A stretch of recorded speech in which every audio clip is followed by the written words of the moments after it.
नमस्कार साथियों, एक बार आप सभी का फिर से बहुत बहुत स्वागत है आप सभी के अपने YouTube चैनल डियर गुरुजी पर। सभी का स्वागत है, वेलकम। स्टार्ट करेंगे आज की सेशन को। फॉर आप लोग मेरे वीडियोस के नोटिफिकेशन के लिए हमसे जो है टेलीग्राम ग्रुप पर जुड़ सकते हैं, इंस्टाग्राम पे जो आप लोग मुझे फॉलो कर लीजिए।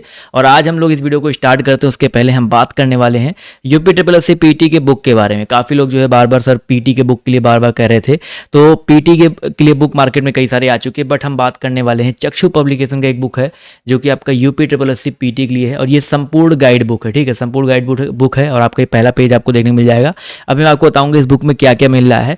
एक तो पहले पिछले साल जो 2 पेपर हुए थे, आप सभी को पता है लास्ट ईयर 2021 में 2 पेपर हुआ था, प्रथम शिफ्ट सेकंड शिफ्ट, वो आपके जो है पूरे पेपर दिए गए, प्लस आपके जो है अलग से चैप्टर वाइज आपके यहाँ पर जो एमसीक्यूज दिए गए हैं। पहला पेज अगर आप इसका देखोगे तो आपको सबसे पहले आपको यही देखने को मिल जाएगा, पूरा सिलेबस। पहले ही पेज पे इस बुक की सिलेबस देखने को मिल जाएगा। यहाँ पर आपके जितने भी टॉपिक हैं, हर टॉपिक से कितने कितने जो क्वेश्चंस आते हैं वो आपके सिलेबस पूरा दिया गया है। और ये सारे सिलेबस के अलग अलग यहाँ पर देख सकते हैं विषय सूची बनाया गया है। जैसे इतिहास हो गया, अलग अलग जो टॉपिक से आपके क्वेश्चन आते हैं वो सारे टॉपिक हैं। भूगोल हो गया, विश्व का भूगोल हो गया, हर टॉपिक से यहाँ पर देखिए क्वेश्चन देखने को आपको मिल जाएंगे।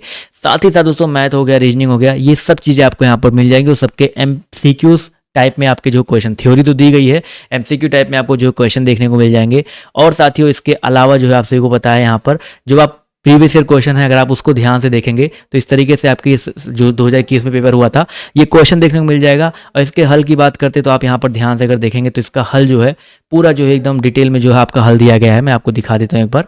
इस तरीके से आपका जो है उत्तर व्याख्या सहित आपका जो दिया गया है हर क्वेश्चन का, चाहे आपका रीजनिंग हो, चाहे मैथ हो, चाहे जो हो, सबका जो है हल आपका बिल्कुल व्याख्या के साथ यहाँ पर आपका दिया गया है। तो आप लोग इस बुक को ले सकते हैं, देख सकते हैं।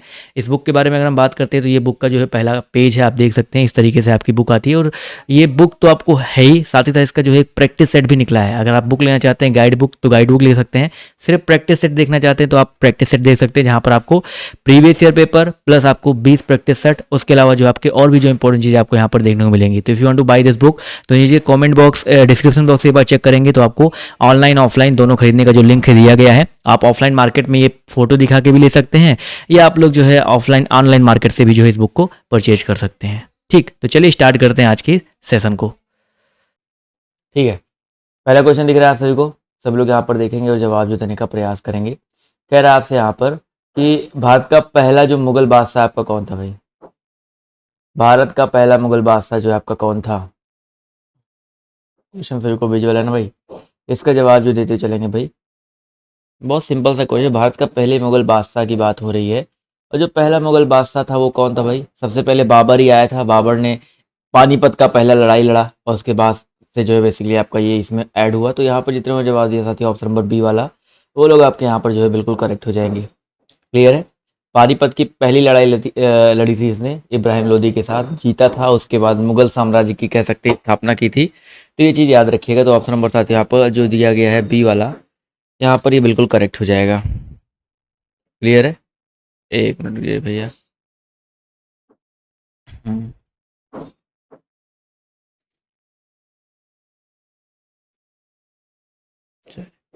आवाज आ रही है आप सभी को ना? एक मिनट का मुझे समय दीजिएगा।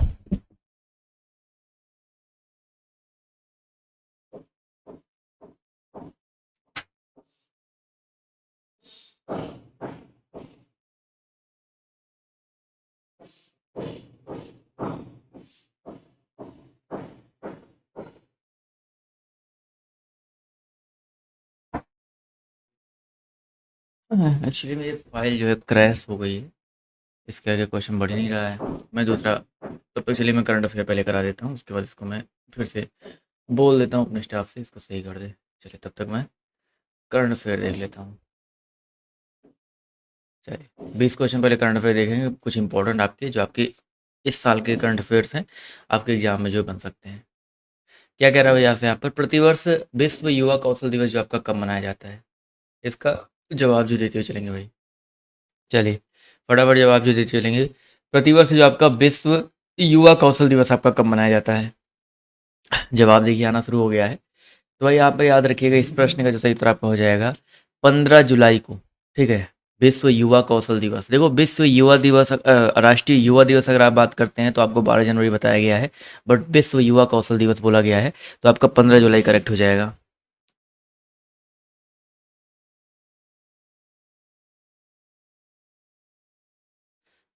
अगला क्वेश्चन ये कह रहा है, केंद्रीय श्रम और रोजगार मंत्री ने किसकी अध्यक्षता में जो है आयोजित ब्रिक्स श्रम और रोजगार मंत्री की बैठक में जो है भाग लिया भाई? बढ़िया क्वेश्चन है, सब लोग यहाँ पर जवाब जो देते चलिएगा। केंद्रीय श्रम और रोजगार मंत्री ने किसकी अध्यक्षता में जो है ब्रिक्स श्रम और रोजगार मंत्री की जो बैठक में भाग लिया था? तो इसका जो सही उत्तर आपका क्या हो जाएगा? दो का जो सही उत्तर आपका हो जाएगा भाई चाइना। ठीक है, चाइना। चलो भाई इधर आओ विवेक, चाइना यहाँ पर जो है बिल्कुल करेक्ट हो जाएगा।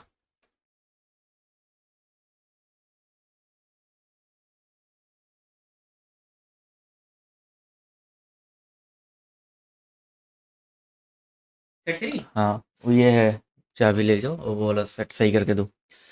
प्रतिवर्ष 14 जुलाई को किस देश में बास्टील दिवस जो आपका मनाया जाता है भाई? बेस्टिल, यहाँ पर देखो BASTILLE जो है, बेस्टिल डे जो है किस वर्ष मनाया जाता है, किस देश में जो है मनाया जाता है 14 जुलाई को भाई?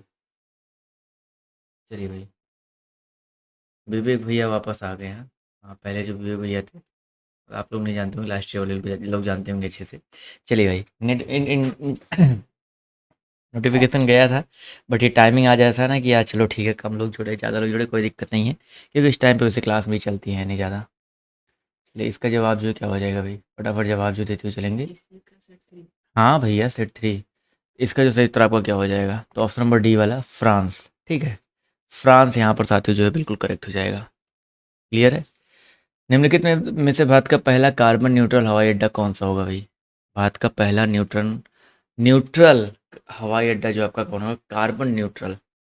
चलिए भाई, करंट अफेयर की क्लास अलग से एक स्टार्ट करने जा रहा हूँ मैं। ठीक है, उसकी टाइमिंग थोड़ी सी मैं फिक्स कर रहा हूँ, तो टाइमिंग फिक्स हो जाएगी तो आपको जो है देखने को मिल जाएगी कल से परसों से। चलिए बिल्कुल इसका जवाब जो देते हुए चलेंगे। क्लास लाइव है, जो लोग क्लास में नहीं जुड़े हैं फटाफट क्लास में जो है जुड़ने का प्रयास करें।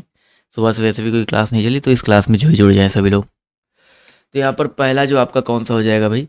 लेह हवाई अड्डा। ठीक है, ये आपका भारत का पहला कार्बन न्यूट्रल हवाई अड्डा है। ऑप्शन नंबर सी साथियों जो है बिल्कुल करेक्ट हो जाएगा। क्लियर है? चलिए अगला क्वेश्चन देखिए, आपसे यहाँ पर क्या पूछा गया है, ध्यान से देखेंगे और सभी लोग यहाँ पर जवाब जो देने का प्रयास करेंगे। ध्यान से देखिएगा। पूछा गया साथियों, निम्नलिखित कथनों में से कौन सा कथन आपका सही है? कह रहा है कि केंद्र सरकार 75वें स्वतंत्रता दिवस के अवसर पर हर घर तिरंगा राष्ट्रीय अभियान शुरू करेगी। तो हर घर तिरंगा राष्ट्रीय अभियान शुरुआत करेगा 75वां, तो इस बार देख ही रहे होगे। इसके अलावा यहाँ पर कौन सा कथन सही है? यह अभियान संस्कृति मंत्रालय द्वारा शुरू किया जाएगा। इसका उद्देश्य लोगों में देशभक्ति की भावना को जागृत करना और तिरंगे के प्रति जागरूकता लाना है। तो यहाँ पर सारे कथन आपके सही हैं। देख रहे होंगे ना आजकल सा मोदी जी ने भी जो है रिक्वेस्ट किया है कि आप लोग जो है अपने जो DP है वो कर लो। ठीक है, तिरंगा कर लो। ठीक है, तो मतलब कई एक हिसाब से चल रहा है, तो ऑप्शन नंबर साथ यहाँ पर डी वाला जो दिया गया करेक्ट हो जाएगा। ठीक है, चलिए अगला क्वेश्चन है, एशियाई अंडर 20 कुश्ती प्रतियोगिता 2022 में भारत ने कितने पदक जीते भाई? चलिए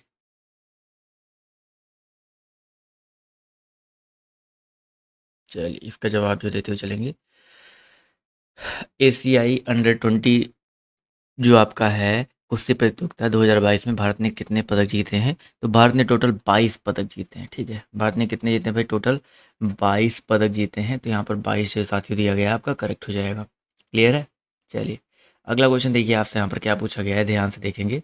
पूछा गया साथियों, निम्नलिखित में से कौन सा एक कथन सही है? चारों ऑप्शन देखिए ध्यान से।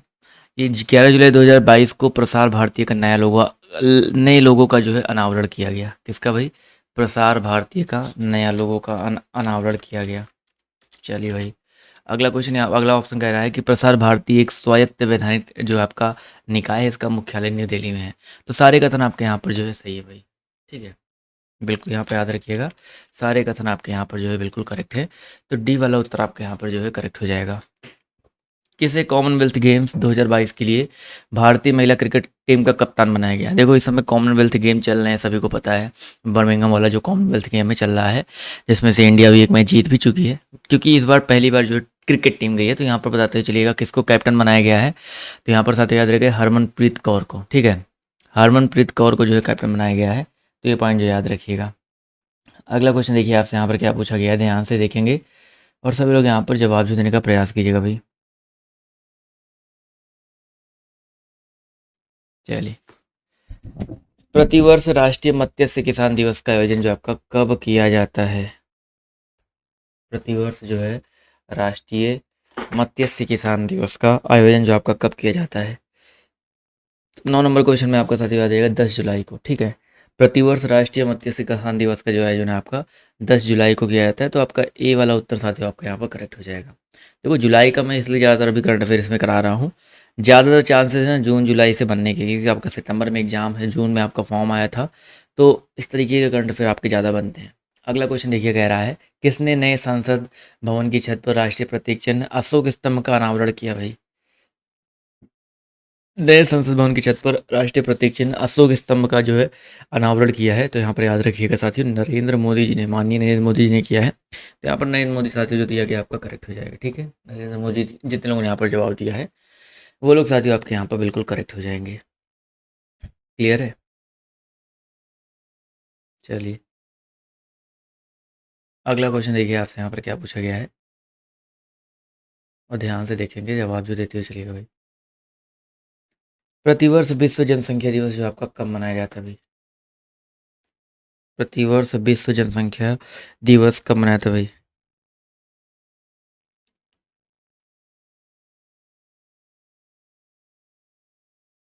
जवाब देखिए आना शुरू हो गया है। इस प्रश्न का जो सही उत्तर आपका बच्चा क्या हो जाएगा भाई। बिल्कुल सही जवाब है भाई। विश्व जनसंख्या दिवस आपका 11 जुलाई को मनाते हैं, ये पॉइंट याद रखेंगे, ठीक है।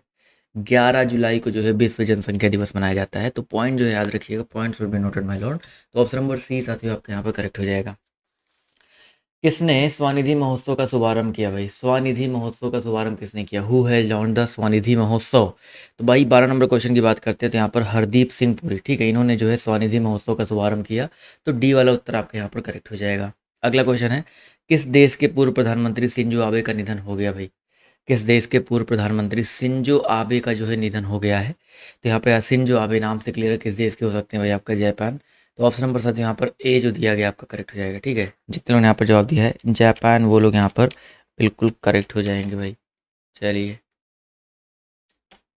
अगला क्वेश्चन देखिए आपसे यहाँ पर क्या पूछा गया है। जापान यहाँ पर जो बिल्कुल करेक्ट हो जाएगा भाई। बिल्कुल, इनको जो है बेसिकली गोली मार के हत्या की गई थी इनकी, ठीक है। चलिए 2 गोली लगी थी और एक गोली गोली इनके जो है बॉडी से पाई गई थी। किस राज्य में खारची महोत्सव मनाया जाता है भाई। चलिए फटाफट जवाब जो देते चलेंगे भाई। खारची महोत्सव जो है आपका किस राज्य में जो मनाया जाता है भाई। खारची पूजा भी इसको बोलते हैं। तो खारची पूजा या खारची महोत्सव जो फेस्टिवल है किस स्टेट का है, किस राज्य का है। तो ये आपका बेसिकली त्रिपुरा का है। कहाँ का भाई, त्रिपुरा का है। तो त्रिपुरा बच्चा आपका यहाँ पर जो है करेक्ट हो जाएगा, ठीक है। जुलाई और अगस्त के बीच में आपका ये त्रिपुरा अगरतला में जो है मनाया जाता है, ठीक है। और बिल्कुल, और इस फेस्टिवल में टोटल उनके 14 कुल देव होते हैं, गॉड्स होते हैं, भगवान होते हैं, उनकी जो है पूजा की जाती है। चलिए भाई अगला क्वेश्चन देखिए आपसे कह रहा है, राष्ट्रपति रामनाथ कोविंद ने, अब तो राष्ट्रपति बदल गए हैं सभी को पता है, अब राष्ट्रपति कौन है सभी लोग कमेंट करके बताओ भाई। अब नई राष्ट्रपति बन चुकी हैं दीपिका मुर्मू, ठीक है। यहाँ पर क्या पूछा गया है, राष्ट्रपति रामनाथ कोविंद ने 4 लोगों को राज्यसभा के लिए मनोनीत किया, इनमें से कौन एक शामिल नहीं है। चलो ये क्वेश्चन जान लो भाई, क्योंकि अभी हाल ही में बनी, तो ये क्वेश्चन तो अभी थोड़ा पहले का ही है। तो यहाँ पर याद रहे सुरेश यादव को नहीं, वो जो है सम्मिलित नहीं है, ठीक है। राष्ट्रपति रामनाथ कोविंद ने 4 लोगों को, पीटी उषा, इलैया राजा, वीरेंद्र हेगड़े, ठीक है। तो यहाँ पर जो दिया गया डी वाला उत्तर आपके यहाँ पर बिल्कुल करेक्ट हो जाएगा। क्लियर है। अगला क्वेश्चन देखिए आपसे यहाँ पर कह रहा है कि G20 के लिए भारत के नए शेरपा कौन होंगे भाई। G20 के लिए बच्चा भारत के नए शेरपा कौन होंगे, सब लोग बताते हुए चलिएगा। तो नए शेरपा जो आपके होंगे अमिताभ कांत जी। कौन होंगे भाई, अमिताभ कांत जी होंगे। तो यहाँ पर जितने लोगों ने जवाब दिया अमिताभ कांत बच्चा, वो लोग आपके यहाँ पर जो है बिल्कुल करेक्ट हो जाएंगे। क्लियर है। चलिए अगला क्वेश्चन देखिए आपसे यहाँ पर क्या पूछा गया है, ध्यान से देखिएगा और सब लोग बताते हुए चलिएगा। अफ्रीकी संघ 9 जुलाई 2022 को अपनी कौन सी वर्षगांठ मनाएगा। चलिए इसका जवाब जो देते हुए चलेंगे।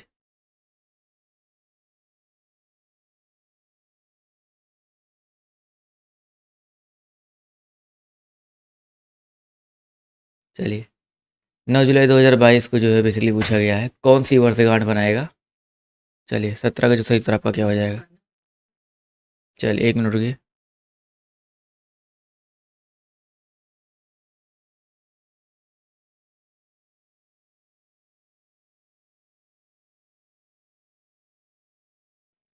चलिए इसका जो सही उत्तर आपका क्या हो जाएगा भाई, माफ़ कीजिएगा। 9 जुलाई 2022 को अपनी कौन सी वर्षगांठ मनाएगा? 17 नंबर क्वेश्चन जवाब देखिए आना शुरू हो गया है। तो यहाँ पर 20वीं वर्षगांठ मनाएगा, 20वीं। ऑप्शन नंबर 20 साथियों आपका यहाँ पर जो है बिल्कुल करेक्ट हो जाएगा। चर्चा में रहा वराओमाइट क्या है भाई? चर्चा में रहा काफ़ी वराओमाइट।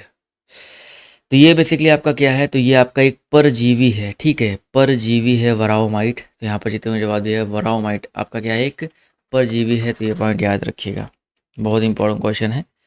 ये फेमस था, चर्चा में था, और जो चर्चा में रहने वाली चीज़ें हैं वो तो आजकल जानते ही हो, काफ़ी ज़्यादा जो है पेपर में जो है आते हैं। मैं आपको एक बार दिखाता हूँ भाई वराओमाइट क्या है। तो ये है भैया वराओमाइट, दिख रहा है, एक परजीवी है। देख लीजिएगा, इस तरीके से होता है, जैसे मधुमक्खी का छत्तर दिख रहा है, उस टाइप का कुछ होता है, उसे में पाया भी जाता है भाई। चलिए भाई, अगला क्वेश्चन देखिए आपसे यहाँ पर क्या पूछा गया है, ध्यान से देखेंगे और सब लोग यहाँ पर जवाब देते हुए चलिएगा भाई। केंद्रीय मंत्री कौन है भाई आपके? डॉक्टर जितेंद्र सिंह ने किस संस्था में प्रौद्योगिकी नवाचार केंद्र तिहान का उद्घाटन किया भाई? चलिए इसका जवाब जो देते हुए चलेंगे भाई। तिहान का उद्घाटन जो है बेसिकली किस राज्य में किया, किस संस्था के द्वारा किया गया? क्वेश्चन नंबर आपको 19 है, सब लोग बताते हुए चलेंगे। तो 19 का जो सही उत्तर आपका क्या हो जाएगा भाई? आईआईटी हैदराबाद में, ठीक है। आईआईटी हैदराबाद जितने लोग जवाब दे रहे हैं वो लोग साथियों आपके यहाँ पर करेक्ट होंगे, खड़गपुर नहीं करेक्ट होगा भाई, हैदराबाद साथियों आपका करेक्ट हो जाएगा। स्टार्टअप इकोसिस्टम की सहायता पर राज्यों की रैंकिंग 2021 में सर्वश्रेष्ठ प्रदर्शन करने वाले राज्य की श्रेणी में कौन सा राज्य तो आपका सम्मिलित है? स्टार्टअप समझते हो ना? स्टार्टअप कई सारे तरीके के होते हैं, जैसे कोई नई आप कुछ नया सोच लेके आते हो, उस पर एक बिजनेस बनाते हो, उसी को स्टार्टअप बोलते हैं। तो 20 में आपको जो हो जाएगा गुजरात और कर्नाटक, ठीक है। गुजरात की बात करते हैं, कर्नाटक की बात करते हैं, तो ये भैया टॉप पे रही है ये दो कंट्रीज़। तो यहाँ पर जितने वो जवाब दिए बच्चे आपका गुजरात और कर्नाटका, वो लोग आपके यहाँ पर जो है बिल्कुल करेक्ट हो जाएंगे। क्लियर है? चलिए माफ़ कीजिएगा, अगले क्वेश्चन की तरफ बढ़ते हैं। अगला प्रश्न देखिए आपसे यहाँ पर क्या कह रहा है, 1 मिनट का समय दीजिएगा आप लोग हमें।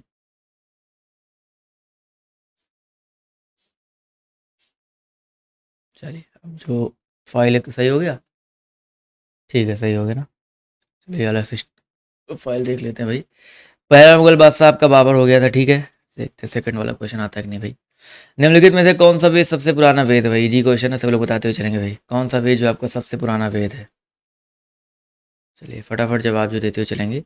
इस प्रश्न का जो सही उत्तर आपका क्या हो जाएगा? तो भाई सबसे पुराने वेद की अगर हम बात करते हैं तो ये ऋग्वेद, मैंने आपको कई बार पढ़ाया है, ऋग्वेद जो आपका सबसे पुराना वेद है। तो बच्चा यहाँ पर जो ऋग्वेद दिया गया आपका करेक्ट हो जाएगा। क्लियर है? चलिए अगला क्वेश्चन देखिए आपसे यहाँ पर क्या पूछा गया है, ध्यान से देखेंगे और सब लोग यहाँ पर ये, ठीक है। चलिए 1 मिनट रुक जाओ भाई। चलिए यहाँ पर सबसे पुराना वेद आपका क्या हो जाएगा? ऋग्वेद हो जाएगा। तो इसको दिमाग में रखिएगा, लाइक की संख्या तो थोड़ी बढ़ाते हुए चलेंगे भाई, ठीक है। ऋग्वेद एक ऐसा वेद है, ठीक है, जो सबसे पुराना वेद है। इसमें टोटल कितने मंडल हैं? मैंने अभी कल पढ़ा था, 10 मंडल या 10 पार्ट हैं। 1028 आपके इसमें सूक्त हैं, ठीक है। और ऋचाओं की बात करते हैं तो कितनी ऋचाएँ भाई? 10,462 आपकी जो है ऋचाएँ हैं। ऋग्वेद का पहला और 10वां मंडल, ठीक है, पहला और 10वां मंडल जो सबसे अंत में जोड़ा गया था, 2 से लेकर 7 तक सबसे पहले जोड़ा गया था, फिर 8 9 जोड़ा गया था, उसके बाद पहला और आपका सोचो 10वां जोड़ा गया था, ठीक है। ऋग्वेद, बिल्कुल सही बात है, बहुत सारी चीज़ें हो गई। अगला क्वेश्चन देखिए, इसके अलावा सामवेद की बात करते हैं। सामवेद सभी को पता है, सामवेद संगीत वाला जो है ग्रंथ है। इसके अलावा अथर्ववेद जो है अथर्वा ऋषि ने बनाया था, जादू टोना वाला ग्रंथ है, ठीक। चलिए अगला क्वेश्चन देखिए, कह रहा है अकबरनामा अबुल फजल द्वारा डॉट डॉट डॉट खंडों में रचित अकबर के शासनकाल का इतिहास है भाई। अकबरनामा की बात हो रही है, सब लोग बताते हुए चलेंगे भाई। अकबरनामा अकबर के शासनकाल में जो है अबुल फजल द्वारा रचित कितने खंडों में? तो अकबरनामा टोटल याद रखिएगा, टोटल 3 खंडों में रचित है। कितने खंडों भाई? 3 खंडों में रचित है, अकबर के शासनकाल का इतिहास है। तो ऑप्शन नंबर सी साथियों आपका यहाँ पर जो दिया गया है करेक्ट हो जाएगा, ठीक है, बिल्कुल सही बात है। पहला भाग अकबर के पूर्वजों तथा तैमूर से लेकर हुमायूं तक के मुगल शासकों के इतिहास का वर्णन किया गया है। दूसरे भाग में अकबर के शासनकाल का वर्णन किया गया है, और तीसरे भाग में, यानी जो तीसरा भाग आईने अकबरी है, उसमें मुगल प्रशासन का जो है डाटा दिया गया है। बिल्कुल सही बात है। इसके अलावा इसकी भाषा कौन सी थी? फारसी भाषा में इसकी रचना की गई थी। किसमें भाई? फारसी भाषा में जो है इसकी रचना की गई थी। अगला क्वेश्चन देखिए आपसे यहाँ पर क्या पूछा गया है, ध्यान से देखिएगा, ज्योतिबा फुले द्वारा निम्नलिखित में से किस संघ या संगठन की स्थापना की गई थी भाई? ज्योतिबा फुले के द्वारा जो है किस संघ की या संगठन की स्थापना की गई थी? इसका सही उत्तर आपका क्या हो जाएगा?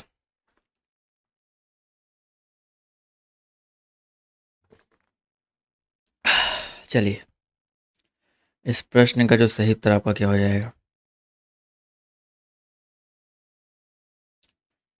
जवाब देखिए आना शुरू हो गया है। तो भाई इस प्रश्न की अगर हम बात करते हैं, ज्योतिबा फुले द्वारा जो है, यहाँ पर याद रखिए, यहाँ पर सत्य शोधक समाज, ठीक है, सत्य शोधक समाज की जो स्थापना है ज्योतिबा फुले के द्वारा किया गया था। कब किया गया था? 1873 ईस्वी में, 1873 में जो ये स्थापना हुई थी। इसके अलावा और भी कई सारी चीज़ें यहाँ पर याद रखिएगा, जैसे ब्रह्म समाज, इसकी स्थापना किसने की थी भाई? बताओ, फटाफट जवाब जो देते हुए चलेंगे। जैसे ब्रह्म समाज की स्थापना किसने की थी? चलिए, फटाफट जवाब जो देते हुए चलेंगे सबके जवाब, क्योंकि कई बार मैंने आपको पढ़ाया ब्रह्म समाज की स्थापना की थी, प्रार्थना समाज की स्थापना आर्य समाज की। तो ब्रह्म समाज की स्थापना राजा राम मोहन राय। आर्य समाज की स्थापना की बात करते हैं तो स्वामी दयानंद सरस्वती जी ने इसकी जो स्थापना की थी। इसके अलावा प्रार्थना समाज की स्थापना जो है, इसको याद रख लो, हमेशा भूल जाते हो, बताया है आप सभी को बट भूल जाते हो, केशव चंद्र सेन, ठीक है, क्योंकि ये इतना ज़्यादा फेमस नहीं है ना, इसी वजह से ये लोग भूल जाते हैं। केशव चंद्र सेन यहाँ पर याद रखिएगा। आर्य समाज दयानंद सरस्वती, ब्रह्म समाज आपका राजा राम मोहन राय। अगला क्वेश्चन देखिए, कह रहा है प्रागैतिहासिक काल के पहले युग को क्या कहा जाता है भाई? What is the first era of pre historic times called? प्रागैतिहासिक काल के पहले युग को जो है क्या कहा जाता है? सब लोग बताते हुए चलेंगे, इसका सही उत्तर आपका क्या हो जाएगा? तो जो प्रागैतिहासिक काल है उसके सबसे पहले युग को पूरा पाषाण काल कहते हैं। क्या कहते हैं भाई? पूरा पाषाण काल कहते हैं। तो यहाँ पर डी वाला उत्तर जो दिया गया आपका सर जी करेक्ट हो जाएगा, ठीक है। वैसा काल जिसकी घटनाओं का कोई लिखित साक्ष्य नहीं है, उस काल को प्रागैतिहासिक काल कहते हैं, ठीक है। प्रागैतिहासिक, जिसका इतिहास के बारे में हमको कुछ पता नहीं है, जिसमें से आपका एक पूरा पाषाण है, उसके बाद मध्य पाषाण है, ठीक है, उसके बाद नव पाषाण है। पूरा पाषाण यानी कि मुख्यतः जो मनुष्य होते थे, शिकारी होते थे, और इसके अलावा मध्य पाषाण में जो है सूक्ष्म औजारों के काल के नाम से जाना गया था इसको, ठीक है, सूक्ष्म औजार का निर्माण करना सीख गए थे। और नव पाषाण काल में जो है मनुष्य के जीवन में स्थायित्व कह सकते हैं आ गया था, ठीक है। चलिए भाई, अगला क्वेश्चन देखिए आपसे यहाँ पर क्या पूछा गया, ध्यान से। एक मूवी बनी थी 10,000 BC, ठीक है, हॉलीवुड की मूवी है 10,000 BC, ठीक है।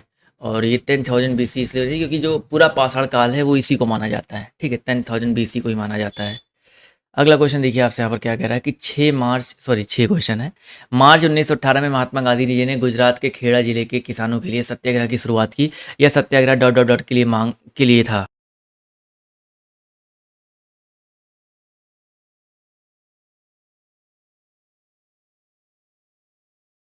चलिए, क्वेश्चन नंबर 6 सब लोग बताते हुए चलेंगे, इसका सही उत्तर आपका क्या हो जाएगा? मार्च 1918 में महात्मा गांधी जी ने गुजरात के खेड़ा जिले के किसानों के लिए जो है सत्याग्रह की शुरुआत की थी। यह सत्याग्रह जो है किसकी मांग के लिए था? तो 6 नंबर में आपका हो जाएगा राजस्व वसूली में छूट के लिए, ठीक है, राजस्व वसूली में छूट के लिए मांग के लिए था। तो यहाँ पर जितने जवाब दिया साथियों, ऑप्शन नंबर ए वाला वो लोग यहाँ पर बिल्कुल करेक्ट हो जाएंगे। क्लियर है?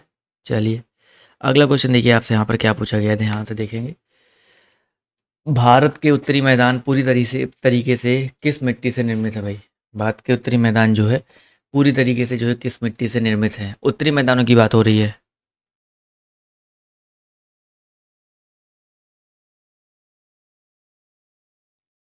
चलिए, तो यहाँ पर 7 का जो सही उत्तर आपका हो जाएगा भाई जलोढ़ मिट्टी से, ठीक है, जलोढ़ मिट्टी से जो आपकी निर्मित है। तो आपका ऑप्शन नंबर जो इसका बी दिया गया आपका करेक्ट हो जाएगा, ठीक है। अगला क्वेश्चन देखिए आपसे यहाँ पर क्या कह रहा है। नमक सत्याग्रह आंदोलन के लिए जो है महात्मा गांधी ने लगभग कितनी दूरी तय की थी भाई?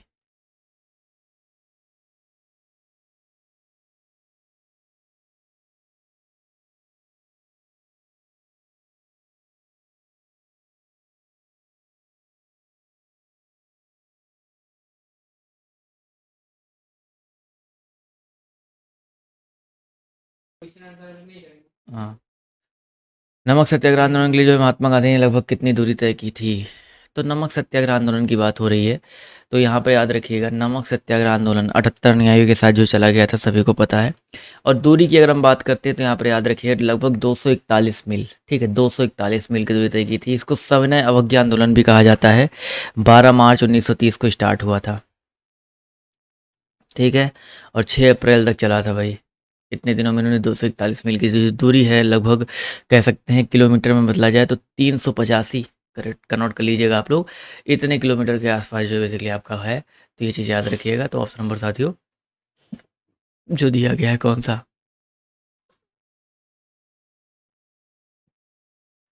सी वाला यहाँ पर करेक्ट हो जाएगा। क्लियर है। चलिए अगला क्वेश्चन देखिए आपसे यहाँ पर क्या पूछा गया है, ध्यान से देखेंगे और सब लोग बताते हुए चलिएगा। 1774 ईस्वी में सर्वोच्च न्यायालय को किस शहर में फोर्ट विलियम में शीर्ष न्यायालय के रूप में जो स्थापित किया गया भाई, in which city was the Supreme Court establish as the apex court at Fort William in 1774। तो 9 नंबर क्वेश्चन का जो सही उत्तर आपको हो जाएगा कोलकाता में, कोलकाता में। तो डी वाला उत्तर आपके यहाँ पर साथियों करेक्ट हो जाएगा। ठीक है। चलिए अगला क्वेश्चन देखिए आपसे यहाँ पर क्या कह रहा है कि रॉलेट एक्ट भारत में कब लागू किया गया भाई, रॉलेट एक्ट जो है भारत में कब लागू किया गया। चलिए रॉलेट एक्ट की अगर हम बात करते हैं तो भारत में लागू हुआ था 1919 ईस्वी में। तो आपका जो इसका दिया गया है बी वाला उत्तर आपका यहाँ पर बिल्कुल करेक्ट हो जाएगा। मार्च 1919 में रॉलेट एक्ट जो है भारत में लागू किया गया था। इसके द्वारा राष्ट्रीय सुरक्षा एक्ट के अंतर्गत स्वतंत्रता का हनन हो रहा था और इस एक्ट का मुख्य उद्देश्य था राष्ट्रवाद को कठोरतापूर्वक दबाना। ठीक है।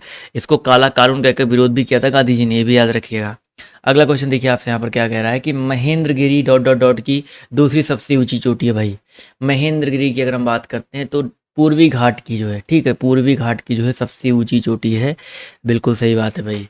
इसे पूर्वोर्ध श्रेणी के नाम से जाना जाता है। चलिए भाई अब पूर्वी घाट की अब सबसे ऊंची चोटी की बात करते हैं, कौन सी हो जाएगी, ये दूसरी होगी आपकी महेंद्रगिरी। सबसे ऊंची चोटी का नाम है, नाम याद रखिएगा, जिंदगड़ा चोटी। ठीक है, जिंदगड़ा चोटी जो है ये पूर्वी घाट की सबसे ऊंची चोटी है। ठीक है, बिल्कुल सही बात है भैया। अगला क्वेश्चन देखिए आपसे यहाँ पर क्या पूछा गया है, निर्वाचक नामावली को सामान्यतः क्या कहा जाता है भाई, what is the electoral roll commonly called. तो निर्वाचक नामावली को जो है सामान्यतः क्या कहा जाता है, तो यहाँ पर याद रखिए मतदाता सूची कहते हैं। क्या कहते हैं सर, मतदाता सूची कहा जाता है। तो यहाँ पर सी वाला उत्तर जो दिया गया आपका यहाँ पर करेक्ट हो जाएगा। ठीक है। अगला क्वेश्चन देखिए आपसे यहाँ पर क्या पूछा गया है, ध्यान से देखेंगे और सब लोग यहाँ पर जवाब जो देने का प्रयास कीजिएगा भाई। चलिए अगला क्वेश्चन देखिए आपसे यहाँ पर कह रहा है कि निम्नलिखित में से कौन सी रबी की फसल नहीं है भाई, रबी की फसल जो है कौन सी नहीं है, which of the following is not a rabi crop, गेहूं चना मक्का जौ। तो देखो रबी की फसल का मतलब क्या होता है, रबी मतलब होता है समझो रवि, रवि मतलब होता है सूर्य। तो रबी की फसल मैंने आपको बताया था कि रबी की फसल जो होती है वो आपकी सूर्य जब मतलब यानी कि गर्मी के टाइम में काटी जाती है। और यहाँ पर रबी की फसल की बात करते कौन सा नहीं है, तो मक्का रबी की फसल नहीं है, मक्का एक खरीफ की फसल है।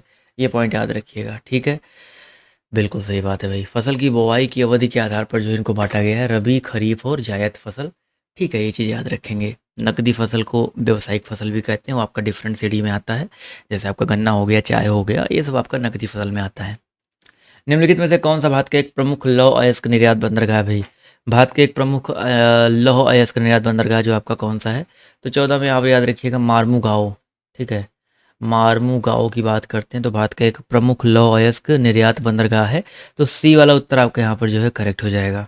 ठीक है, गोवा में अवस्थित है, कहाँ पे अवस्थित है भाई आपका, ये गोवा में अवस्थित है। गोवा बोलते हैं, गोवा बोलते हैं बिल्कुल। और इसके अलावा कांडला देखी दिया गया है, ये आपका गुजरात में है। कहाँ पे है आपका, गुजरात में है। तूतीकोरिन की बात करते हैं, ये आपका तमिलनाडु में है। कहाँ पे भाई, तमिलनाडु में है। विशाखापत्तनम की बात करते हैं तो ये भारत का सबसे गहरा प्राकृतिक बंदरगाह है। ठीक है, ये भी याद रखेंगे। अगला क्वेश्चन देखिए आपसे यहाँ पर क्या कह रहा है, ओजोन परत निम्नलिखित में से किस मंडल में स्थित है भाई, in which of the following circles is the ozone layer located. Ozone परत जो है किस मंडल, देखो ओजोन परत की अगर हम बात करते हैं तो उसको आयन मंडल बोला जाता है, या आयन के समताप मंडल बोला जाता है। तो स्ट्रेटोस्फीयर यानी कि जिसमें तापमान समान रहता है, और इसी मंडल में आपके जो एरोप्लेन्स हैं, हवाई जहाज है, ये उड़ते हैं। हेलीकॉप्टर मत कर देना, हेलीकॉप्टर नीचे उड़ता है। एरोप्लेन जो होते हैं आपके इसी मंडल में उड़ते हैं, क्योंकि यहाँ पर कोई भी ताप में परिवर्तन जो है नहीं होता है। अगर ताप में परिवर्तन नहीं होता तो क्या होता है, ये आपके हवाई जहाज़ों को उड़ने के लिए जो है सबसे सहायक होते हैं। नहीं तो भाई मान लो ऐसे किसी मंडल में उड़ने लगे जहाँ पे आंधी तूफान आने लगा, जैसे आपका क्षोभ मंडल है। क्षोभ मंडल में क्या होता है, क्षोभ मंडल सबसे नीचे वाला मंडल होता है। इसमें क्या होता है, हमेशा मौसम घटनाएं वो आपकी घटती रहती हैं। अगर गलती से हवाई जहाज इसमें उड़ने लगा ना, तो फिर जितने लोग बैठे हैं ना, उनका बच पाना मुश्किल हो जाएगा। अगला क्वेश्चन देखिए आपसे यहाँ पर क्या कह रहा है। तो गलती से भाई जब पायलट वायलट बनने जाना सबसे पहले आपको ये सिखाया जाएगा बेटा कहाँ पे उड़ना है तुमको। अगला क्वेश्चन देखिए। हुँ, बिल्कुल भाई। अगला क्वेश्चन देखिए आपसे यहाँ पर क्या कह रहा है। निम्नलिखित में से कौन-सा सकल घरेलू उत्पाद में शामिल होता है भाई? सकल घरेलू उत्पाद की बात हो रही है, जीडीपी की बात हो रही है, ग्रॉस डोमेस्टिक प्रोडक्ट। तो भाई ग्रॉस डोमेस्टिक प्रोडक्ट यानी कि अंतिम वस्तुओं की बिक्री, ये आपकी होती है। तो ए वाला उत्तर आपका यहाँ पर जो है करेक्ट हो जाएगा। ठीक है? बिल्कुल सही बात है भाई। अगला क्वेश्चन देखिए आपसे कह रहा है कि निम्नलिखित में से कौन-सा शुद्ध घरेलू उत्पाद की अवधारणा का सबसे अच्छा निरूपण करता है भाई?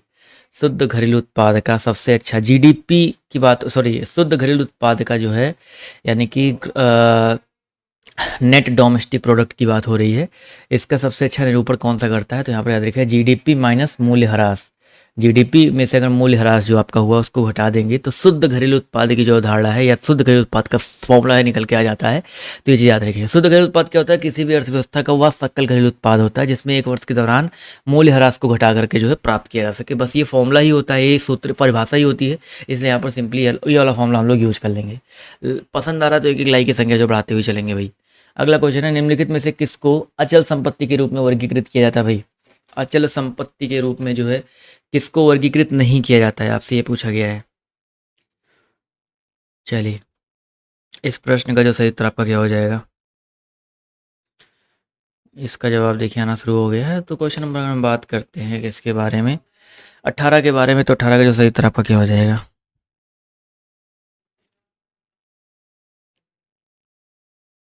क्वेश्चन नंबर 18 का जो सही उत्तर आपको हो जाएगा सी वाला उत्तर, कच्चा माल यहाँ पर साथियों जो है करेक्ट हो जाएगा। ठीक, कच्चा माल जितने लोगों ने यहाँ पर जवाब दिया है वो लोग यहाँ पर बिल्कुल करेक्ट हो जाएंगे। अगला क्वेश्चन देखिए आपसे यहाँ पर क्या पूछा गया, ध्यान से देखेंगे। जीडीपी में तृतीय क्षेत्र का योगदान बढ़ा है लेकिन रोजगार सृजन में किस क्षेत्र का योगदान वर्तमान में सबसे ज़्यादा है भाई? रोजगार सृजन की बात हो रही है। रोजगार सृजन होते हैं ना, रोजगार, नए नए रोजगार जिसमें आते हैं, वो किस क्षेत्र में सबसे ज़्यादा बढ़ा है? तो याद रखिएगा प्राथमिक क्षेत्र में। अब देखो जीडीपी में तृतीय क्षेत्र का योगदान बढ़ा है लेकिन रोजगार सृजन की बात करते हैं तो प्राथमिक क्षेत्र का जो योगदान है इस समय वर्तमान में सबसे ज़्यादा है। ठीक है, तृतीय क्षेत्र का योगदान रोजगार में थोड़ा कम है, रोजगार सृजन में। ठीक है, चलिए भाई। अगला क्वेश्चन देखिए आपसे यहाँ पर क्या पूछा गया, ध्यान से देखेंगे कि इनमें से कौन सी वह गतिविधि है जिसे तृतीय क्षेत्र के अंतर्गत वर्गीकृत नहीं किया जा गया है भाई? यहाँ पर सभी लोग बताते हुए चलेंगे भाई, इसके सही उत्तर आपका क्या हो जाएगा। निम्नलिखित में से कौन सी वह गतिविधि है जिसे तृतीय क्षेत्र के अंतर्गत वर्गीकृत नहीं किया गया है? तो यहाँ पे याद रखिएगा मछली पकड़ना। मछली पकड़ना प्राथमिक क्षेत्र के अंतर्गत आता है। ठीक है, ये चीज़ याद रखिएगा। तृतीय क्षेत्र के अंतर्गत सेवा क्षेत्र आता है जिसमें व्यापार, यातायात, चिकित्सा, ऊर्जा संचार, होटल, शिक्षा, भवन निर्माण, ये सब चीज़ें आती हैं। ठीक है, लेकिन डी ऑप्शन है मछली पकड़ना, ये आपका तृतीय क्षेत्र में नहीं आता है, तृतीय क्षेत्र के अंतर्गत वर्गीकृत नहीं किया गया भाई। चलिए भाई। सर मेरी 12th की मार्कशीट गड़बड़ है, कैसे सही होगा? मेरी जगह फ़ोटो लड़के की लगी है, ये आपको बोर्ड से ही सही करवाना पड़ेगा।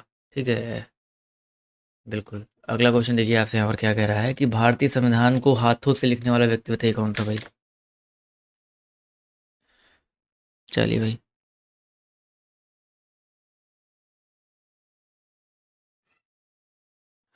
क्वेश्चन नंबर आपके यहाँ पर 21 है, जो सही उत्तर आपका क्या हो जाएगा भाई?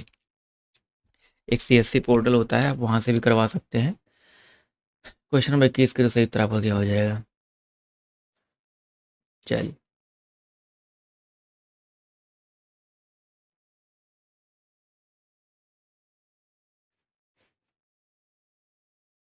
जवाब देखिए आना शुरू हो गया है। तो वही क्वेश्चन अगर हम बात करते हैं 21 के बारे में, तो 21 में हो जाएगा प्रेम बिहारी नारायण राजदा। इन्होंने अपने हाथों से लिखा था। ठीक है, बिल्कुल सुंदर सुंदर एकदम अक्षरों में लिखा था अपने हाथों से, जो भी अभी भी सुरक्षित है। ठीक है, जो अभी भी बिल्कुल सुरक्षित रखा गया है, ये चीज़ याद रखिएगा। तो ऑप्शन नंबर साथियों ए जो दिया गया आपका करेक्ट हो जाएगा। ठीक है, बिल्कुल सही बात है।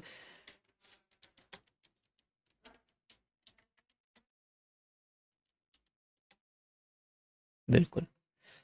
103वां संविधान संशोधन जो किससे संबंधित है भाई? 103वां जो है संवैधानिक संशोधन जो आपका किससे संबंधित है? सब लोग बताते हुए चलिएगा। इसका सही उत्तर आपका क्या हो जाएगा?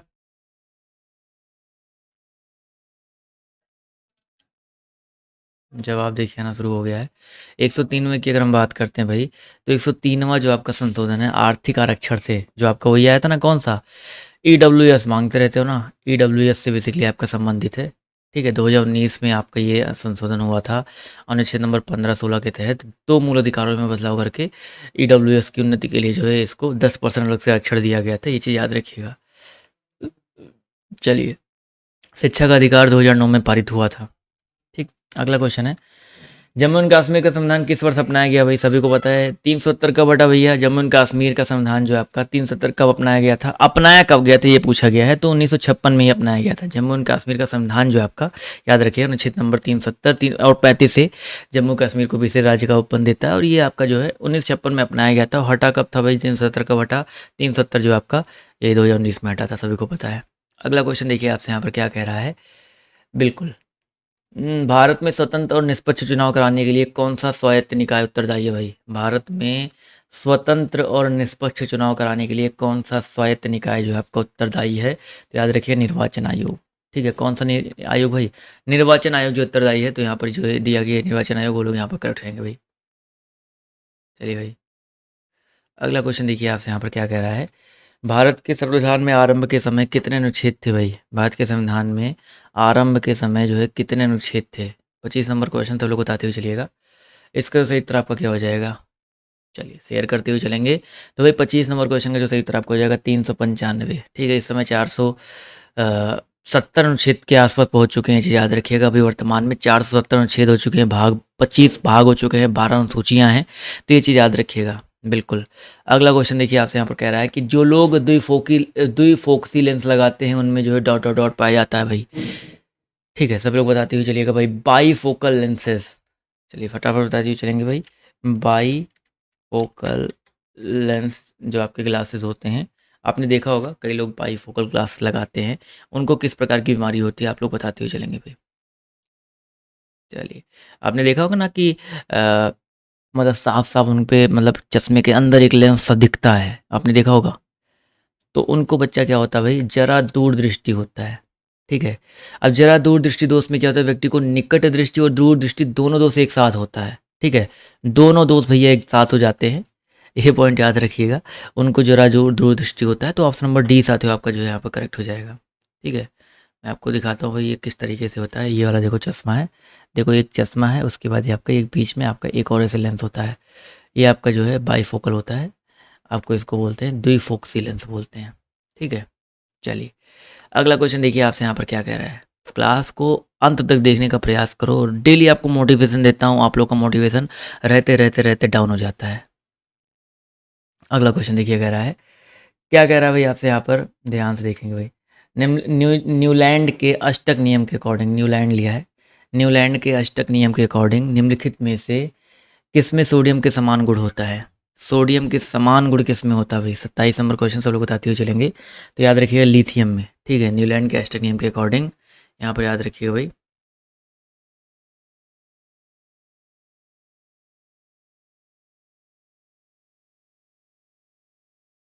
चलिए लाइव भैया, लाइव क्लास चल रही है, आप लोग इसके चक्कर में लग रहा, तो लिथियम यहाँ पर जो करेक्ट हो जाएगा। ठीक है, पीटी में कोई भी क्लास अभी तक रिकॉर्डेड नहीं चलाया मैंने, सारी लाइट चली भाई।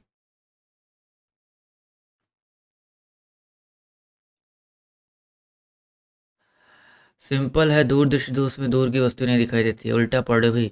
दूर दृष्टि दोष में निकट की वस्तुएं नहीं दिखाई देती हैं, निकट दृष्टि दोष में दूर की वस्तुएं नहीं दिखाई देती हैं। इस कन्फ्यूजन को दूर करो, जो मैंने बोला वो सही होगा। दूर में निकट का नहीं दिखता है, निकट में दूर का नहीं दिखता है, उल्टा होता है। क्लास 8th में 9th में ये चीज़ पढ़ाई जाती है। ठीक है, क्लास 9th में ये चीज़ सबसे पहले पढ़ाया जाता है, और अभी तक इस डाउट में हो भाई, तो लिथियम यहाँ पर करेक्ट हो जाएगा।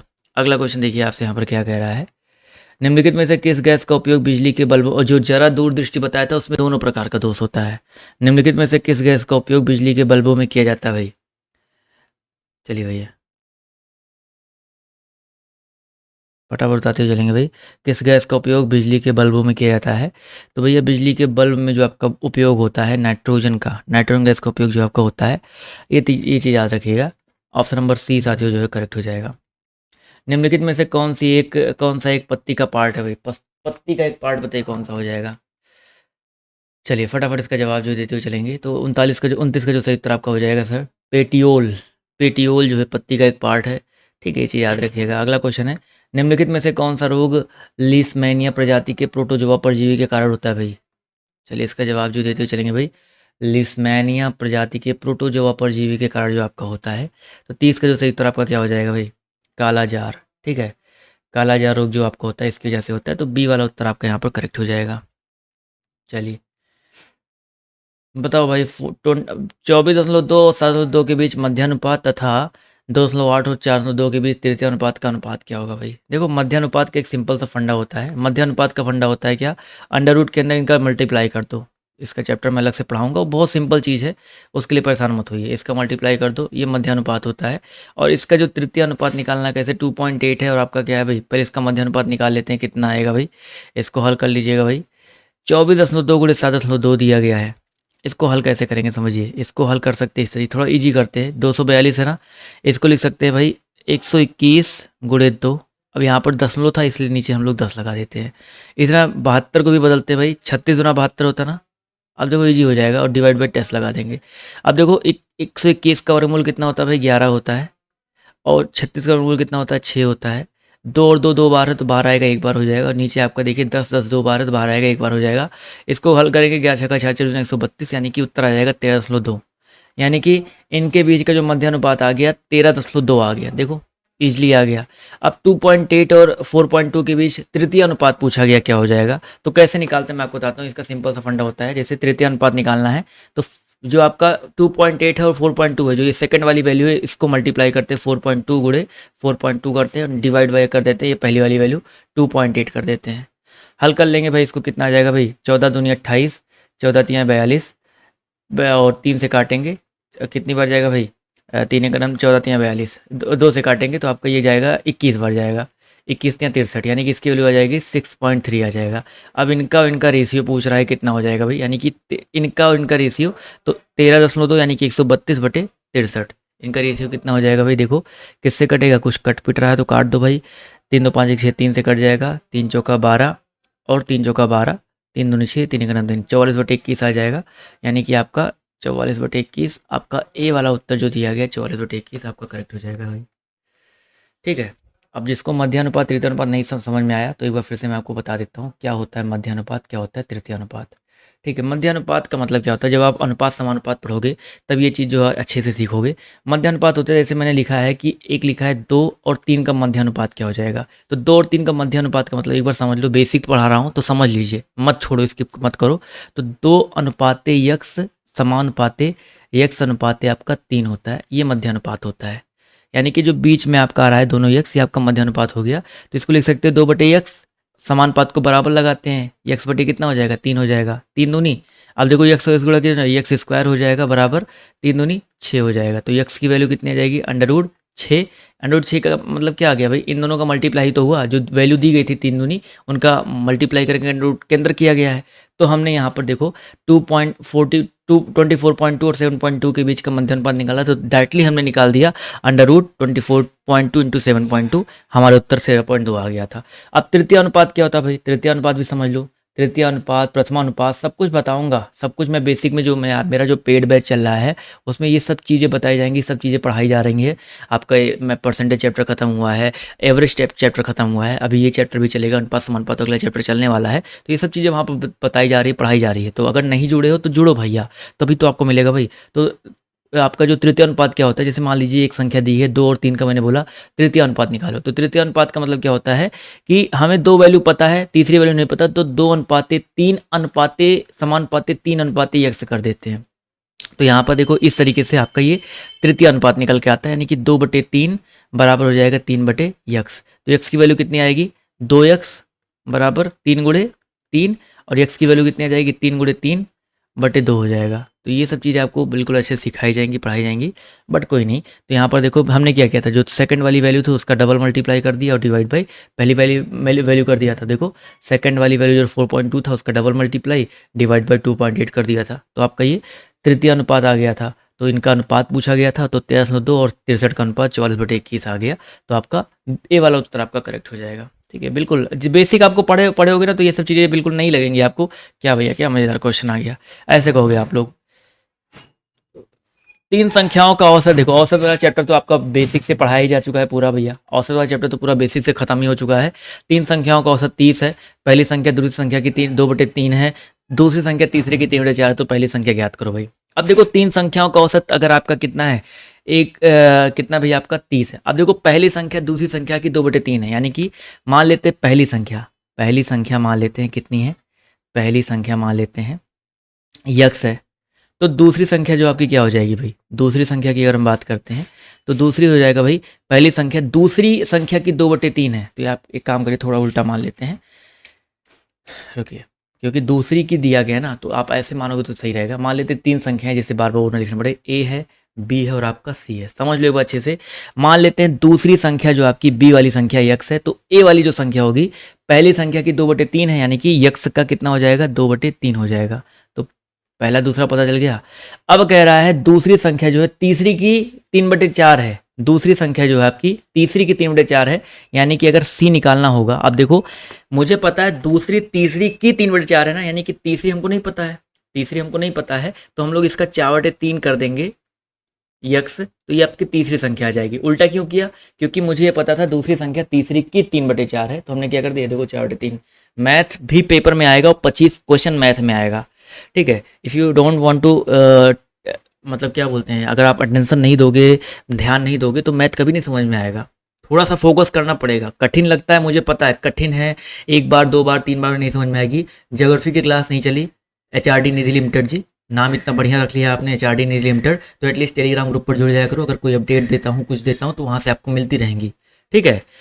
नहीं क्लास, मैं अभी कोई क्लास चल रही है उसके बीच में आकर के ये क्लास नहीं चली, वो क्लास नहीं चलेगी। तो ये आपका तीनों संख्या आ गई, ए आ गया, बी आ गया और आपका सी आ गया, तीनों संख्या निकल के आ गई। अब मुझे पता है इसका औसत कितना, 30 है। औसत अगर किसी का 30 है तीन संख्याओं का, तो उनका योग कितना हो जाएगा, योग कहोगे आपका भैया, तीन संख्याओं का औसत 30 है, तो योग 30 × 3 हो जाएगा, यानी कि 90 आ जाएगा। योग कितना आ गया, 90 आ गया। अब देखो तीनों संख्याओं को जोड़ लो, पहली संख्या कितनी है भाई, 2x/3, दूसरी संख्या क्या है, यक्स है, और तीसरी संख्या क्या है आपका 4x/3 दिया गया है। तो इनका योग कितना भाई आपका 90 है, 90 लिख देंगे। अब इसका एलसीएम निकाल लेते, 3 लासा आ जाएगा, 3 एलसीएम, 3 × 9 3, यहाँ पर 2x प्लस यहाँ पर मान लेते 1 है, तो 1 तिहाई 3x हो जाएगा, प्लस आपका 4x हो जाएगा, बराबर कितना हो जाएगा, 9 आ जाएगा। 4 3 7 2 9x बराबर 3 × 9 हो जाएगा, 9 से 9 कट गया, x की वैल्यू कितनी आ गई आपकी, 3 आ गई। x की वैल्यू 3 आ गई, तो दूसरी संख्या यानी कि b का मान आपका 3 आ जाएगा। हमसे पूछा गया है पहली संख्या क्या होगा, तो पहली संख्या यानी कि a है, तो a की वैल्यू कितनी हो जाएगी, 2x/3 है ना, तो क्या हो जाएगा, 2 × 3/3 हो जाएगा, क्योंकि x की वैल्यू 3 माना था तो 3 रख दिया, 3 3 कट गया, तो आपका आंसर आ गया आपका 2 आ जाएगा। तो पहली संख्या 2 आएगी। कहीं मिस्टेक हो रहा है क्या भाई, एक बार देख लेते हैं। 4 3 7 2 9, कहाँ मिस्टेक हुआ, एक बार चेक कर लेते हैं भाई। अच्छा ये 90 था, माफ़ कीजिएगा 90 था, तो यहाँ पर 90 लिखेंगे ना भाई, 90 लिखेंगे तो आपका 30 होगा, तो जब ये 30 होगा तो यहाँ पर 10 आएगा, तो यहाँ पर 3 धामा 2 धामा 20, तो आपका उत्तर क्या हो जाएगा, 20 वाला हो जाएगा, माफ़ कीजिएगा। तो आपका बी वाला उत्तर जो दिया गया, डी वाला 20 वाला यहाँ पर करेक्ट हो जाएगा। क्लियर है, 90 होगा भाई, वही मेरे से मिस्टेक हुआ था। तो आपका जो उत्तर दिया गया डी वाला आपका यहाँ पर करेक्ट हो जाएगा भाई।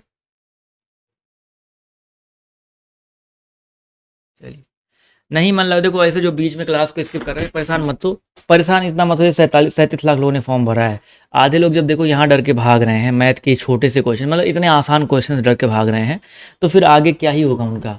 उनको लगता है ना कि मैथ छोड़ देंगे, और ये मतलब वो ऐसे जोड़, कुछ लोग की कैलकुलेशन बताओ मैं कैसे चल रही है, कुछ लोग की कैलकुलेशन इस तरीके से ही चल रही है, मैं आपको सिंपली बता रहा हूँ, और सब आप लोग रिलेट कर पाएंगे। कुछ लोग की कैलकुलेशन चल रही है कि 100 क्वेश्चन आता है, 100 क्वेश्चन में कहेंगे 5 5 + 5 आपका हिस्ट्री से आ जाता है। एक बार कैलकुलेशन समझ लो, उसके बाद आराम से जो छोड़ना छोड़ो, उसके बाद सोचेंगे 5 क्वेश्चन ज्योग्राफी से आ जाता है, ठीक है। मतलब वो लोग सोचते हैं 5 हिस्ट्री से, 5 ज्योग्राफी से, 5 पॉलिटी से, 5 इकोनॉमी से, और 10 आपका क्वेश्चन आ जाता है विविध से। तो उनको क्या लगता है कि 10 5 15 5 20 5 25 10 35, ये उनको लगता है 35 क्वेश्चन रट्टा मार करके निकाल ले जाएंगे। उनको ये लगता है ये 35 क्वेश्चन रट्टा मार के निकाल लेंगे। जो 25 क्वेश्चन मैथ के आते हैं कहेंगे इसको तुक्का मारेंगे, काटू सही हो जाएगा, ठीक है। 5 क्वेश्चन रीजनिंग का आता है, उसको सोचेंगे चलो रीजनिंग तो हो ही जाएगा, उसके दिमाग में चलता है, तो इससे कोई मतलब ही नहीं रखना चाहते हैं। और यही 25 आपका बनाएगा नंबर, क्योंकि इस 35 में से ये मान के चलिए अगर 35 में से आप कितना भी रट्टा मान लो, अगर इस 35 में से आप 30 सही करते हो, ठीक है, 30 सही करना बड़ी बात, बहुत मुश्किल बात कह सकते हैं, क्योंकि जीके जीएस ये आपका ऐसा लेवल होता है। तो ये मान के चलिए यहाँ पर सब लोग कंप्लीट कर ले जाएंगे, बट ये जो मैथ वाला पोर्शन है ना, अगर आप नहीं करते हो तो ये मान के चलो 80% लोग आपका ये मैथ कर रहे हैं, क्योंकि बहुत ईजी मैथ आता है। चलिए भैया, बिल्कुल 85% साक्षरता दर वाला किसी सरकारी शहर की जनसंख्या कितनी है? 2500 है। यदि पुरुष जनसंख्या 55 है, उनमें से 92% साक्षर है, तो शहर में महिलाओं की साक्षरता जो है दर कितनी है? अब इस क्वेश्चन को समझो भैया ध्यान से, बहुत अच्छे समझिएगा। 2500 लोग हैं, 2500 लोगों में मुझे पता है साक्षर कितने, 85% है। यानी कि साक्षर की अगर हम बात करते हैं, कुल साक्षर कितने होंगे, तो ऐसे निकालेंगे भाई, कुल साक्षर कितने हो जाएंगे, इसका 85%।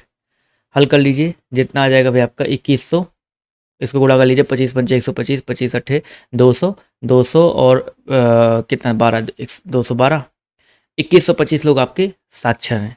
अब यहाँ पर कह रहा है कि पुरुष साक्षर कितनी है भाई, 55% है भाई। पुरुष जनसंख्या कितनी है भाई, 55% है। अब उसमें से 92% आपके जो है साक्षर है। अब समझो, ये जो 2500 लोग हैं, इन 2500 लोगों में से पुरुष जनसंख्या 55% है, और 55 में साक्षर कितने, सिर्फ 92% है। तो ये पुरुष की जो साक्षर जनसंख्या आ जाएगी भाई। हल कर लो भाई इसको, 0 0 आपका कट गया, 25 चौका आपका 100 हो जाएगा, 4 से काटेंगे 23 चौका 92, 23 गुणे 55, इसको हल कर लेंगे, आपका 1265 आ जाएगा। तो यानी कि कुल साक्षर जनसंख्या आपकी 2125 थी, पुरुषों की संख्या आपकी 1265 आ गई, तो महिलाओं की जो संख्या आ जाएगी कितनी आ जाएगी, जो साक्षर है 2125 आपकी टोटल थी, उसमें से 1265 को घटा देंगे, तो कितना आ जाएगा भाई आपका 860 आएगा। तो ये महिलाओं की भी संख्या ही है, महिलाओं की क्या ही आपकी संख्या ही है। तो महिलाओं की साक्षरता दर पूछा गया, कितना हो जाएगा, महिलाओं की संख्या कितनी आ गई भाई, 860 आ गई है। अगर महिलाओं की साक्षरता दर पूछेंगे, बताओ कितना आ जाएगा भाई। साक्षरता दर कैसे निकालेंगे, अब ये चीज़ समझो भाई, ये थोड़ा सा बड़ा क्वेश्चन दे दिया है, और परेशान मत हो, इतना बड़ा क्वेश्चन नहीं आएगा। ये महिलाओं की संख्या आपकी 860 आ गई है। अब यहीं तक आपका बहुत ज़्यादा क्वेश्चन पूछेगा, बस यहाँ तक पूछेगा, बट इसके आगे पूछ लिया तो कैसे निकालेंगे। अब मुझे यहाँ पर एक चीज़ देखो पता है भाई, सिंपल से यहाँ पर देखो एक पॉइंट पता है, पुरुष आपके 45% साक्षर हैं, तो महिला आपकी जो है कितनी 45% साक्षर होंगी। तो यहाँ पर ऐसे समझो भैया, टोटल आपके 2500 लोग थे, जिसमें महिलाओं की साक्षरता दर कितनी है भाई, 45% है। तो ऐसे निकालेंगे साक्षर महिलाओं की संख्या, इसको हल कर लीजिए, 25 गुणे 45 दिया गया है, ये आ जाएगा 1125। यानी कि टोटल 860, 1125 महिलाओं में से 860 महिलाएं जो आपकी क्या हैं, साक्षर हैं। क्या है भाई आपकी, साक्षर हैं। तो इसका परसेंटेज कैसे निकालेंगे, प्रतिशत साक्षरता, 860 साक्षर हैं 1125 में, और मल्टीप्लाई बाय कितना कर देंगे, 100 कर देंगे। तो ये थोड़ा सा लेंदी क्वेश्चन हो गया, बट परेशान मत हो, मैं आपको लिख के देता हूँ। इतना लेंदी, इतना बड़ा क्वेश्चन आपके पेपर में, इस पीटी के एग्जाम में तो बिल्कुल नहीं आने वाला है, ठीक है, बिल्कुल भाई, इसके लिए इतना परेशान मत होइए। तो ये आपको हल कर लेंगे, 76.4/9% आ जाएगा। तो ये बी वाला उत्तर करेक्ट रहेगा, ठीक है। ये तो भाई एसएससी लेवल का कह दीजिए आपका क्वेश्चन हो गया, यहाँ उस सब क्वेश्चन पेपर में आता है भाई, ठीक है। तो परेशान मत हो, बस परसेंटेज में जितना मैंने आपको बताया, जितनी बेसिक चीज़ें बताई हैं, उसको एक बार फिर से रिवाइज कर दे रहा हूँ। इतना जान लो परसेंटेज में किस तरीके के क्वेश्चन आपके पेपर में बन सकते हैं। परेशान मत हो, मैं आपको थोड़ा सा हौसला देने का कोशिश कर रहा हूँ। ये मतलब ये नहीं कि मैं तो ऐसे लॉलीपॉप दे रहा हूँ, मैं बता रहा हूँ, ईमानदारी से बता रहा हूँ। बहुत नॉर्मल क्वेश्चन आएंगे परसेंटेज अगर आपके पेपर में आता है। सिंपली आपसे पूछ लीजिएगा 800 का 10% कितना होता है, 800 में 10% जोड़ने को कहेगा, 800 में 10% घटाने को कहेगा, इस तरीके के क्वेश्चन आएंगे। परेशान मत होइएगा भाई, ठीक है। चलिए भाई, अगला क्वेश्चन देखिए, आपसे यहाँ पर कह रहा है, देखो ये क्वेश्चन तो मैंने आपको बताया था भाई, dot dot dot dot dot किसके बराबर है भाई। तो ये भाई हमने बताया था 12 को ऐसे 2 पार्टों में तोड़ो कि घटाने पर हमेशा एक आए, तो 4 तिहाई 12, ठीक है। तो ये किसके बराबर होगा, जो बड़ी वाली वैल्यू होती है उसके बराबर हो जाता है। तो यहाँ पर उत्तर जाएगा, ए वाला का उत्तर हो जाएगा, 4 वाला आपका उत्तर करेगा। तो मैंने आपको बताया था भाई, ए वाला उत्तर आपका करेक्ट हो जाएगा। जो बड़ा गुणनखंड होता है आपका 4 होता है, छोटा वाला, क्योंकि 4 - 3 करते हैं, ठीक है। तो 4 आपकी वैल्यू वाले प्लस वाली होती है, तो यहाँ पर ए वाला उत्तर आपका जो है करेक्ट हो जाएगा, ठीक है। चलिए भाई, देखो इस तरीके का क्वेश्चन आपके पेपर में आ सकता है। ये हल करने वाले इसको बॉड मॉस रूल से सॉल्व करते हैं, ठीक है। बॉड मॉस रूल मतलब क्या होता है कि पहले जो बार लगा है ना 8 + 9, इसको हल करते हैं। तो देखो 222 - 1/3 का को गुणा लिख सकते हो, कोई दिक्कत नहीं है। उसके बाद 42 है प्लस है 56 माइनस 8 प्लस 9 है। तो पहले 8 और 9 को जोड़ेंगे, इस माइनस से ही मतलब है। हमेशा याद रखिएगा, अगर बार लग गया, ऊपर बार लग गया है तो बार के अंदर जो है उसको हम प्लस ही मानते हैं। तो 8 और 9 कितना हो जाएगा, 17 हो जाएगा। तो ब्रेकेट के अंदर कितना आ जाएगा भाई, 56 माइनस 17 आ जाएगा, 56 माइनस 17 आ जाएगा, ब्रेकेट बंद, प्लस 108 आ जाएगा। देखो कितना ईजी क्वेश्चन है। उसके बाद 222 है, माइनस कितना हो जाएगा भाई आपका 1/3 मल्टीप्लाई भाई आपका कितना है 42 है, प्लस 56 में 17 घटा देंगे आपका 39 आ जाएगा। तो 42 प्लस 39 हो जाएगा, ये ब्रैकेट बंद, प्लस 100। सिर्फ आपको लाइन से करना है, बॉर्ड मॉस रूल लगाना है। 222 माइनस 1/3 मल्टीप्लाई 42 गुणे 39 करेंगे, अब 42 प्लस 39 करेंगे, 9 2 11, 4 2 3 7 1 8, 81 आ जाएगा, प्लस 108 हो जाएगा। अब यहाँ पर देखो गुड़ा है तो इसको हल कर लेते हैं। 27 से 81 होता है, 27 प्लस 108 बचा, तो 222 माइनस 27 108 135 होता है। घटा लेंगे आपका 12 से 5 गया 7, और यहाँ पर 12 में से 5 गया 11 3 गया 8, 87 आपका उत्तर आ जाएगा। तो डी वाला उत्तर जो दिया गया आपके यहाँ पर 87, यानी कि ए वाला उत्तर आपके यहाँ पर जो है करेक्ट हो जाएगा। ठीक है, ये तो इजी क्वेश्चन था, बॉर्ड मॉस रूल का यूज करना था, यहाँ पर समझ में आ गया होगा आप सभी को। ठीक है, चलिए, दिए गए शब्दों का समानार्थी शब्द का चयन करो बच्चा। घोड़ा का समानार्थी बताइए कौन सा हो जाएगा, घोड़ा का समानार्थी बताइए कौन सा हो जाएगा। है, हरिवाहन, वारिज, गए। तो घोड़ा की बात करते हैं, मतलब होता है घोड़ा, है मतलब भी घोड़ा होता है, वारी मतलब, ठीक है, आपका यहाँ पर तुरंग मतलब भी आपका घोड़ा होता है। तो ऑप्शन नंबर ए साथियों आपका यहाँ पर करेक्ट हो जाएगा। अगला क्वेश्चन देखिए, आपसे यहाँ पर कह रहा है कि खून सफ़ेद हो जाना, इस मुहावरे का सही अर्थ बताइए क्या हो जाएगा। कहते हैं खून सफ़ेद हो गया भाई उसका, तो खून सफ़ेद हो जाना इस मुहावरे का सही अर्थ बताइए क्या हो सकता है। चलिए, तो खून सफ़ेद हो जाने का मतलब आपका होता है भाई दया न रह जाना। ठीक है, दया न रह जाना मतलब खून सफ़ेद हो जाना, यानी कि आपका जो डी दिया गया उत्तर वाला करेक्ट हो जाएगा। अगला क्वेश्चन देखो, जैसे मैथ खत्म हुआ, संख्या अपने आप 500 प्लस हो गया, फिर अभी घट रही थी। क्या बात है भैया। परिचारक का पर्यायवाची बताइए क्या होता है, परिचारक। तो परिचारक का पर्यायवाची आपका सेवक होता है, तो आपका ए वाला उत्तर आपका जो है करेक्ट हो जाएगा। अगला क्वेश्चन देखिए आपसे यहाँ पर क्या कह रहा है, ध्यान से देखेंगे। चलिए भाई,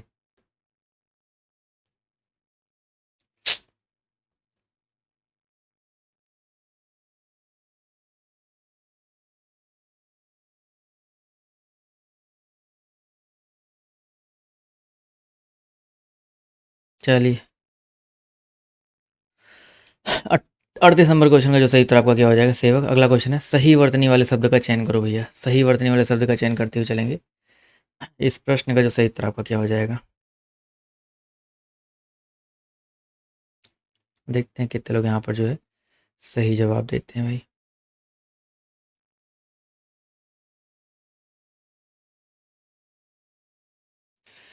देखो भाई, पारलौकिक परलौकिक परलौकिक, तो 39 की अगर हम बात करते हैं तो यहाँ पर ए वाला पारलौकिक जो दिया गया, ए वाला उत्तर आपका यहाँ पर साथियों करेक्ट हो जाएगा। ठीक है, जितने लोगों ने यहाँ पर ए जवाब दिया है वो लोग आपके यहाँ पर जो है बिल्कुल करेक्ट हो जाएंगे। अगला क्वेश्चन है, परलोक शब्द का विलोम बताइए क्या हो जाएगा भाई। परलोक शब्द का बच्चा विलोम बताते हुए चलेंगे। तो 40 नंबर क्वेश्चन का जो सही उत्तर आपका क्या हो जाएगा भाई, इहलोक हो जाएगा। क्या हो जाएगा भाई आपका, इहलोक। ठीक है, तो ये रहे बच्चा आज के कुछ इम्पॉर्टेंट क्वेश्चंस। कैसे लगी क्लास आप लोग जो है कमेंट करके जो बताइएगा, और जितने भी लोग यहाँ पर हैं सभी का धन्यवाद क्लास में जुड़ने के